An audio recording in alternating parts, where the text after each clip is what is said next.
Georgia is the #1 timber state in the nation. More than 24 million acres of trees all across our state. And a lot of that, as you can see, hit hard by Hurricane Helene.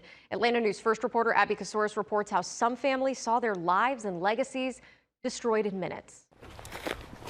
It's a landscape James Norris doesn't recognize. This land once filled with lush loblollies and yellow pine close to harvesting. Now a field of broken dreams. 30 or 40 years that in a 30, 45 minute time span, was just wiped out overnight. From the air, it looks like matchsticks blown over by the wind. The rain saturated the ground, toppling and ripping the trees out of the ground, roots and all. This is the lifeblood and the heart, so to speak, of the tree. Some trees are already dead, a total loss. You can look at the needles on that tree and they are brown, so that tree is no longer viable and alive. Hurricane Helene had recorded wind gusts of up to 100 miles per hour, traversing across millions of acres of forest land from Valdosta to Augusta, before exiting the northeast corner of our state. An assessment from the Georgia Forestry Commission and the Warnell School of Forestry at the University of Georgia found that Hurricane Helene caused $1.4 billion of damage. These machines trying to save what they can, but they can only pick up 1 or 2 trees at a time because the roots add too much weight. It's costly, slowing down the process before these logging trucks can take the timber to the mill.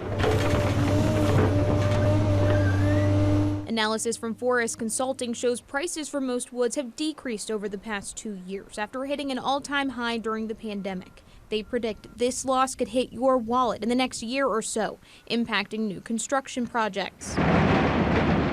General contractors, home developers, are going to have to reevaluate what they forecast the price of the house when they said we're going to do these developments.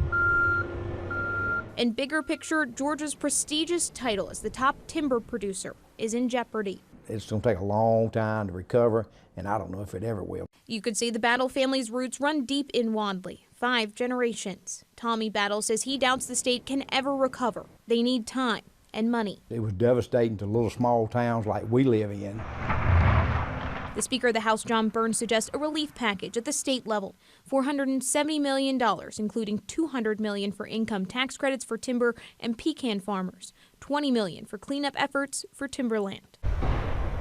Defenseless, that's how James Norris describes this feeling, looking at the time and work, wondering what comes next. It's going to take several years for things to get back to, I guess, what we thought of as normal. This may be the new normal, but this is where we are. In Wadley, I'm Abby Casoris.